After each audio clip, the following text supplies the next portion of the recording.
السلام علیکم۔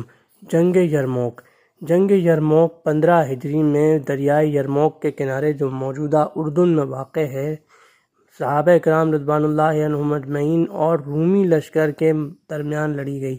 رومی لشکر کی تعداد ایک روایت میں 2.5 لاکھ بیان ہوتی ہے اور صحابہ کرام رضوان اللہ عنہم اجمعین کے لشکر کی تعداد 38 سے 46 ہزار تک بیان ہوتی ہے۔ اس واقعے کا تفصیلی ذکر الکامل فی التاریخ، تاریخ طبری اور تاریخ ابن کثیر میں موجود ہے۔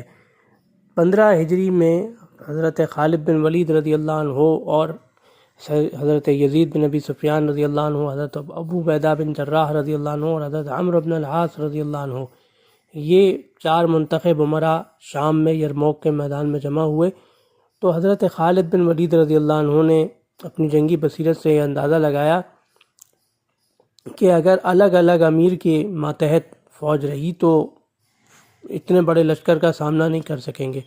تو انہوں نے ایک تجویز یہ پیش کی کہ ایک دن ایک امیر بنے، یعنی ایک دن پوری فوج 46 ہزار کی وہ حضرت خالد بن ولید رضی اللہ عنہ کے قیادت میں دی جائے، دوسرے دن حضرت یزید رضی اللہ عنہ امیر بنے، تیسرے دن حضرت ابو عبیدہ رضی اللہ عنہ امیر بنے، چوتھے دن حضرت عمرو بن العاص رضی اللہ عنہ امیر بنے۔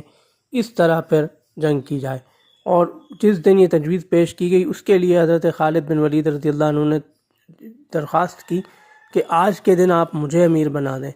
چنانچہ یہ درخواست مان لی گئی۔ تو حضرت خالد بن ولید رضی اللہ عنہ نے جتنے ہزار کی وہ فوج تھی، ایک ایک ہزار کے دستے تقسیم کر دیے، یعنی 46 ہزار کی فوج تھی تو 46 دستے بنا دیے، تو اور ہر دستے کا ایک کماندار مقرر کر دیا۔ اس کے بعد پھر حضرت خالد بن ولید رضی اللہ عنہ نے جنگ کی تیاری باضابطہ طریقے سے شروع کی۔ جنگ یرموک میں ایک مقام ایسا بھی آیا جب 60 ہزار کا رومی لشکر ایک جگہ آپ نے دیکھا، تو حضرت خالد بن ولید رضی اللہ عنہ نے کہا کہ مجھے صرف 30 جانباز سپاہی چاہیے اور میں ان 60 ہزار کو فنا کر دوں گا اللہ کے کرم سے، اللہ کی مدد سے۔ تو حضرت ابو سفیان رضی اللہ عنہ نے ٹوکا کہ خالد آپ تھوڑا مبالغہ کر رہے ہیں، 60 ہزار ہیں، کم سے کم 60 لے جائیے۔ تو حضرت خالد رضی اللہ عنہ نے بات مان لی اور پھر سپاہی چننے شروع کیے۔ زیادہ تر آپ نے انصار میں سے چنے۔ تو ایک انصاری صحابی نے عرض کی کہ آپ قریش میں سے کیوں نہیں لیتے؟ تو انہوں نے فرمایا اس لیے کہ حضور اکرم صلی اللہ علیہ وآلہ وسلم کا میں نے بارہا طرز عمل دیکھا کہ ہم قریشیوں کو آپ کہیں روانہ کرتے تو آپ انصاریوں میں سے لازمی ان کے ساتھ کچھ لوگ کرتے تھے، آپ ان کو بھی آپ پر بھروسہ تھا اور مجھے بھی آپ پر بھروسہ ہے، اس لیے آپ کو زیادہ لے رہا ہوں۔ بہرحال اور قریش میں سے بھی آپ نے بڑے بڑے اور آزمودہ کار نامور سپاہی لیے اور 60 لوگ یہ مکمل ہوئے۔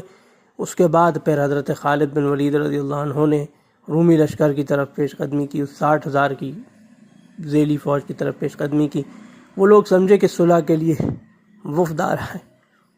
حضرت خالد بن ولید رضی اللہ عنہ نے یا حضرت زبیر بن عوام رضی اللہ عنہ نے یا حضرت فضل بن عباس رضی اللہ عنہ نے فرمایا کہ یعنی ان لوگوں نے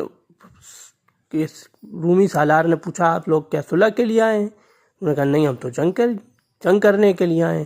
اور پھر وہ خونریز جنگ ہوئی کہ یہ 60 ہزار میں سے تو ایک آدمی بھی نہ بچا، البتہ وہ جو 60 صحابہ کرام گئے تھے ان میں سے 5 یا 10 صحابہ کی شہادت ہوئی، باقی الحمدللہ سلامت واپس آئے۔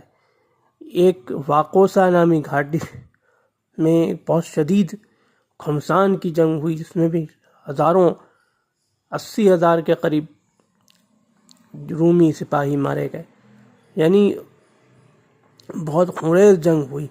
رومیوں کی ایک بہت بڑی جماعت تھی ہزاروں میں، اس نے خود کو زنجیروں سے جکڑ رکھا تھا، ان کو بھی قتل کیا، میدان سے نہ بھاگنے پائیں، ان کو بھی قتل کر دیا گیا۔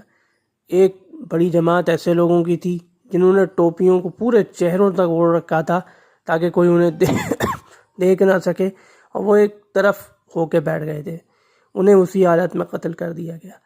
جنگ یرموک میں رومی فوج کا تو بہت بھاری نقصان ہوا، 1 لاکھ سے زیادہ رومی فوج قتل ہوئی، لیکن صحابہ کرام یعنی اسلامی فوج میں سے 3 ہزار کی شہادت ہوئی، جن میں سے 1 ہزار صحابہ تھے۔